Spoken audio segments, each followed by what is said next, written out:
Hello and welcome to the NATO Through Time Podcast.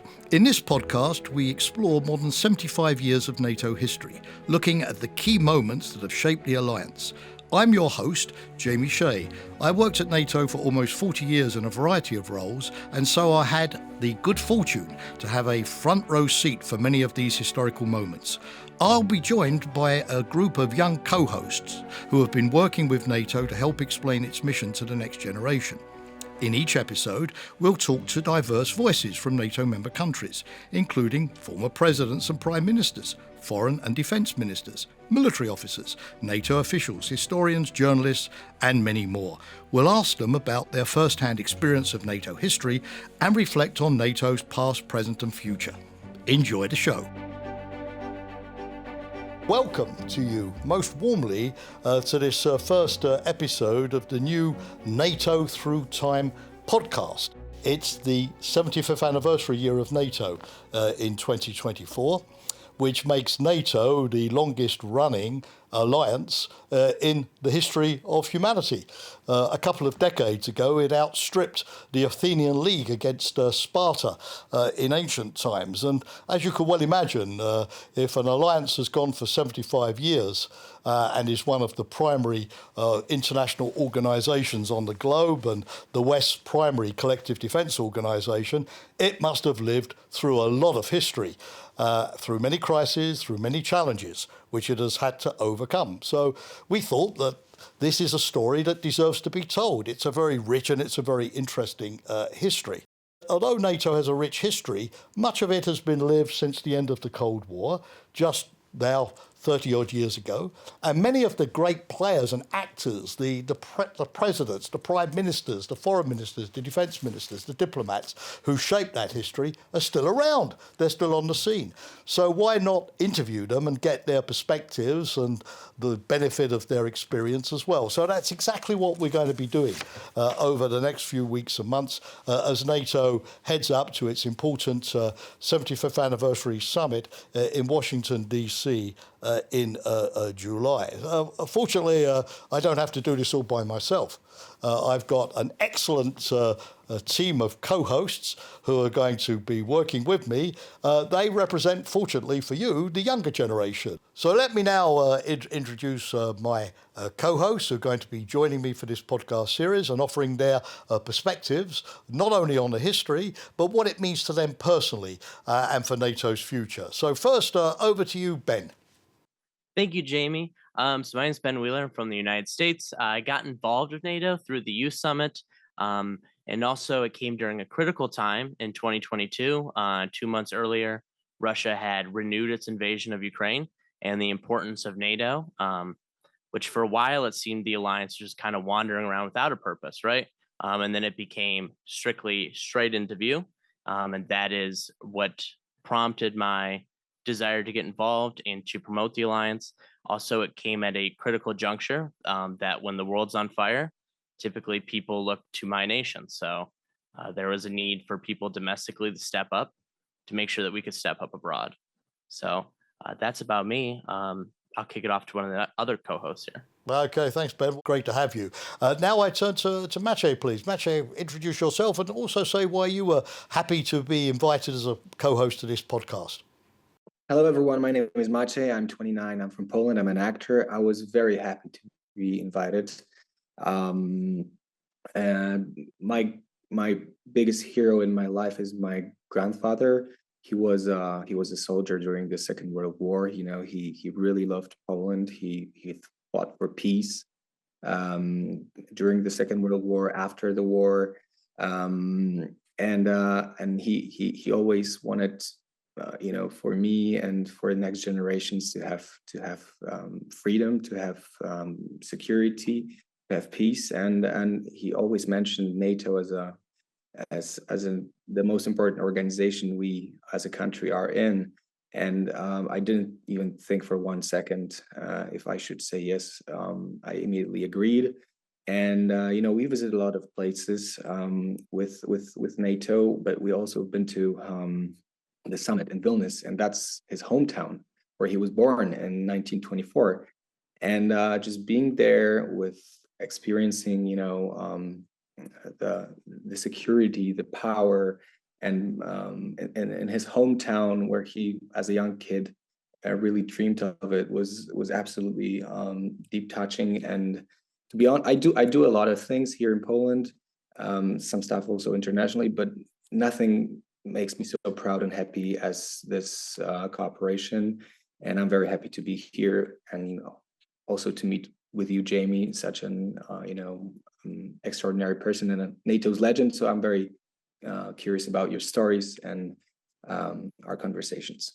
Well, thanks, Maciej. There was one of my bosses, NATO Secretary General George Robertson, who said you can never over-flatter an ageing NATO public servant. So now we come to Paulius, or Paul, I know sometimes you like to be called. So please introduce yourself to us. Yeah, hi, I'm Paulius, or you can just call me Paul. I'm a YouTuber from Lithuania. I was selected to be, like say, finger quotes, like an ambassador for Lithuania in NATO campaigns, or for NATO campaigns. Probably because I'm like sort of vocal about my political views and political beliefs, and I talk about it a lot. NATO, or rather Lithuania's membership in NATO, for me is very important. It's crucial to the region of our security and to the security of our country. From where I sit, it's like a 50-minute drive to the border of Belarus and 900 kilometers to Kremlin. So I guess this speaks for itself. And thank you for having me. It's great to have you, Paul. Thanks very much. So, dear audience, that's your team.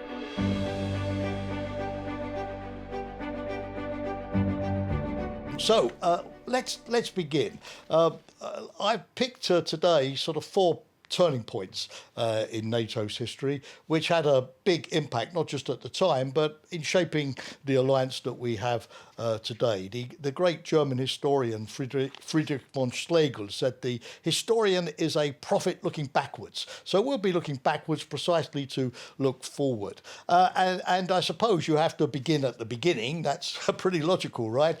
And of course, with a NATO summit in Washington in July to mark the 75th anniversary, everybody will be thinking of that moment 75 years ago on the 4th of April 1949, when the North Atlantic Treaty was signed and NATO was born. It was only the second military alliance in the history of the United States. So it represented quite a departure for the US. You remember George Washington used to warn his compatriots to beware of entangling alliances, and yet the United States went ahead and nonetheless reversed its traditional foreign policy and engaged in Europe. Of course, Canada was there too. Now, this is my first question to you, dear co-host. One of the British negotiating team, a chap called Nicholas Henderson, wrote a great book afterwards called NATO's Anxious Birth. Anxious? Why would he have used the word anxious? Ben, you're an American. Any thoughts on that? How was NATO's birth anxious at the time in terms of the stakes involved at the time and what it you think it sort of represented, and what does it represent perhaps for the durability of the US commitment today? So can I get your views on this? Of course. So it's anxious because after the Second World War, the United States was genuinely very concerned about the Soviets pushing all the way to the Atlantic. They were worried about the spread of communism.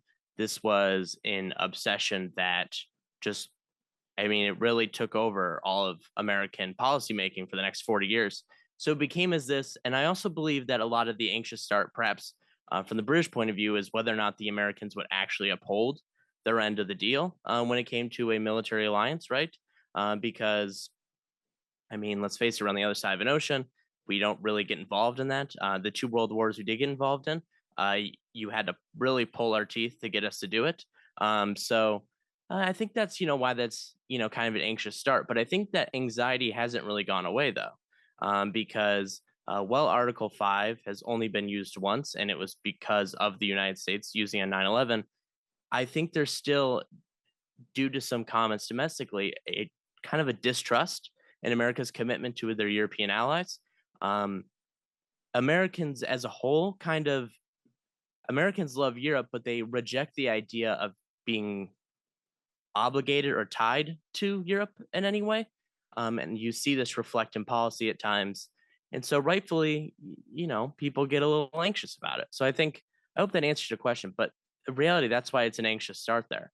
If I were your professor, I'd definitely give you a good A for that, because it's interesting. You're right. I mean, the United States at the time didn't see NATO as developing into the sort of permanent alliance that it's become today. The initial treaty was concluded for 20 years. And some historians point out that it was the Korean War that put the O in NATO in terms of the organisation in energising the United States in that struggle against the Soviet Union and communism during the Cold War that you describe. And there was some hesitation that, of course, the United States should not permanently bankroll the defence efforts of the Europeans themselves, which is the theme that's continuing to resonate. Why do you, Jamie, think it's important for them? Well, my sense is because if a hostile power, which was hostile to America's interests, controlled Europe, it would prejudice the role of the United States in the world, its prosperity. There's more transatlantic trade, for example, between the United States and Europe than there is between any other two major power centers in the world. So I think that's an important thing. And of course, when you look, at the United States needing help in Afghanistan a few years ago after 9/11, the major contributors were from the NATO countries. So, I think that it's really been a two-way street.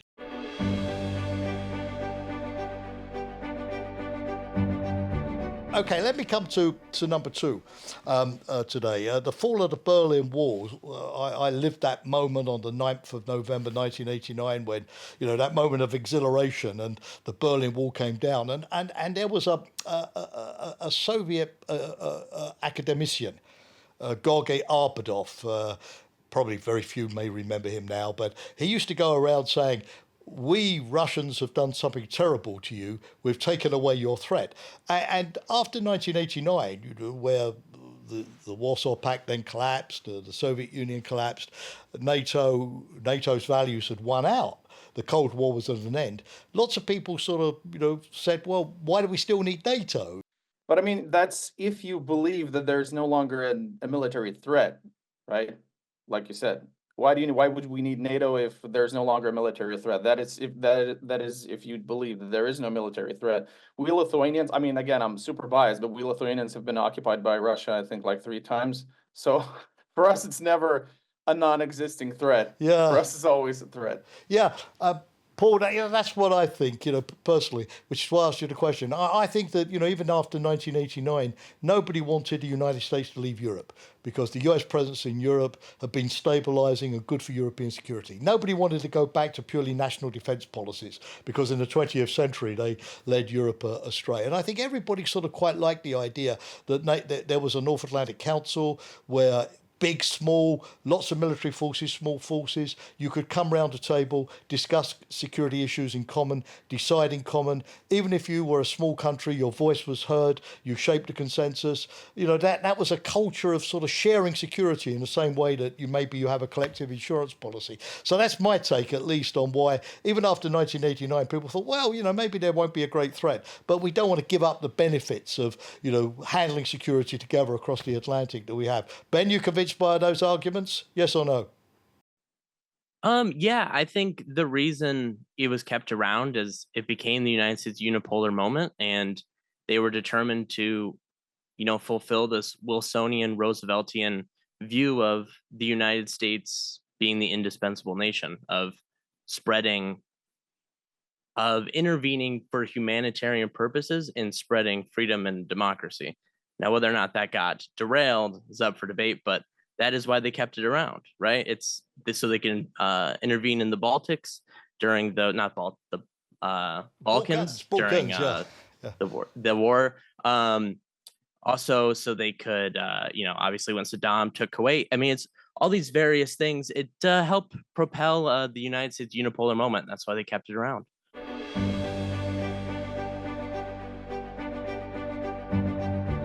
And I'm going to choose finally, and I won't prolong the agony of these exam questions for long, but the final thing I wanted to choose today, and of course we can come back to these things in more depth in later podcasts, but is that year 1999, 25 years ago, a quarter of a century ago, God, time goes fast. That was a really important year for NATO, 1999, because there was the first enlargement after the Cold War, when Poland, Hungary and the Czech Republic joined. Of course, there were many more afterwards, of course, Paulius, including naturally to Lithuania in 2004. And we'll talk about that as well. But there was also, Ben, you mentioned that, the intervention in the Balkans, in Kosovo, the NATO Air Campaign. So really two decisive years, two decisive events in the same year. NATO gets bigger, but at the same time it goes out of area, and it does something that it wasn't really designed for, to intervene, to stop ethnic cleansing, to stop humanitarian catastrophe,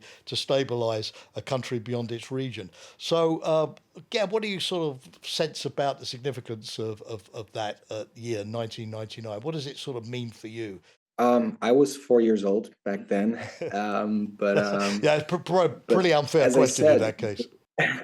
But my grandfather, who always wanted, security and independence of Poland, always was talking about, this being in this alliance is something crucial for our country. As Paulius said, we're on the east flank of the alliance, and just being in that group is extremely important in how we think about ourselves, how we build our future, and I think we tried to always prove that we're a great partner to the alliance, and the history showed that we can do that well. What's happening now, how we became a hub for Ukrainian help and aid, also shows that. So, if you do a social poll in Poland, how we perceive NATO, and if our attendance in the alliance is important, the polls shows that we all are super content and happy that we're part of the alliance. Yeah, no, I feel that. I mean, Poland, you're Polish, so you know your history better than I.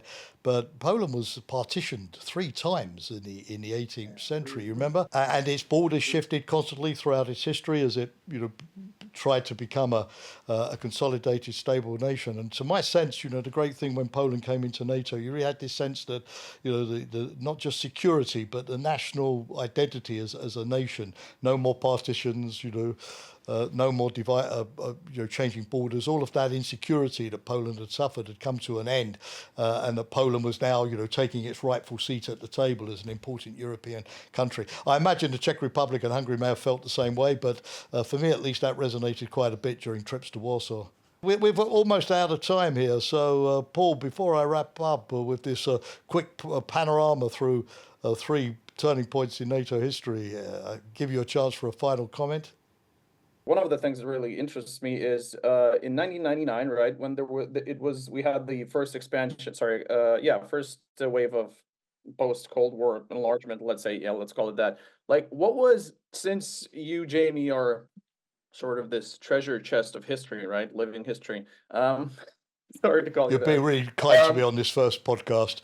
It can only get worse after this. So I was just wondering, I mean, of course I can find articles, stories, but I just want to pick your brain. Like, how do you recall it? What was Russia's reaction to this? Because they always have this card, they're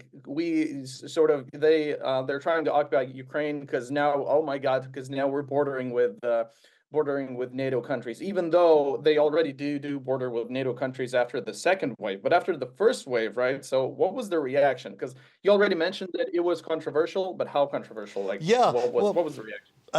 Thank you for that question. We're almost out of time, so I'm going to have to be brief here. Russia never really approved of NATO enlargement, at least in rhetoric, but for a long time there were indications that it accepted it in reality, because Russia also, believe it or not, though this is not always an easy argument to get across in Moscow, Russia also benefited from the fact that it had stability on its western borders, which also it had not had in its history. And NATO in 1997, Paul, 2 years before Poland and Hungary and the Czech Republic joined, NATO and Russia signed a founding act and set up a permanent joint council. So Russia came closer to NATO at the same time.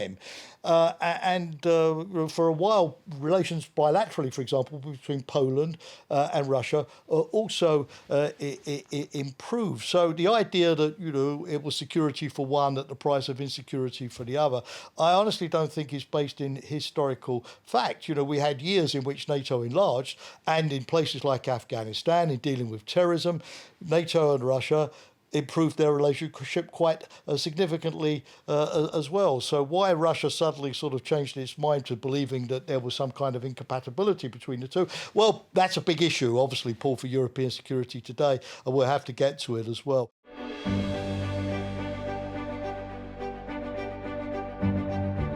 Today we got through quite a lot of history, but not all of the history.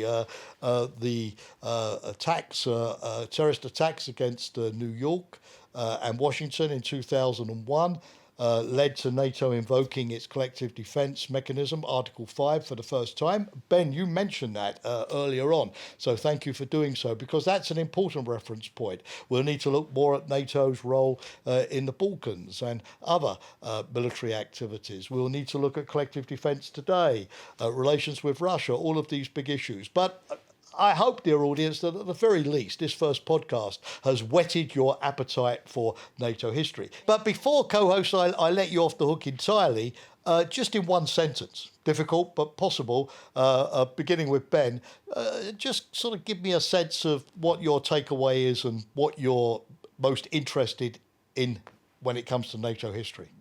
I'm really interested to learn more about NATO's Article 5 as well as transatlanticism. That fascinates me, and I can't wait to learn more about it. Okay, note has been taken, Ben. We'll come back to that, but we'll need your help as well. Maciej, what are you most interested in?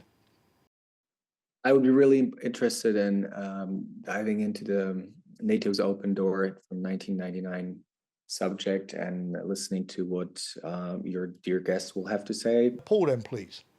I'll try to be short and sweet. I'm very interested to know the details. I mean, again, I can read all of that on Wikipedia, I guess, but if I have the chance to talk to someone who can, relay the events from that time, that would be even better. So I'd be very interested in I really don't like how it's called on Wikipedia, but it is called the aerial bombing campaign in Yugoslavia, and then in 2011 the intervention in Libya. So these two events are very, very interesting for me. I would also say that I would be interested in listening your anecdotes and your personal stories throughout this time and your perspective.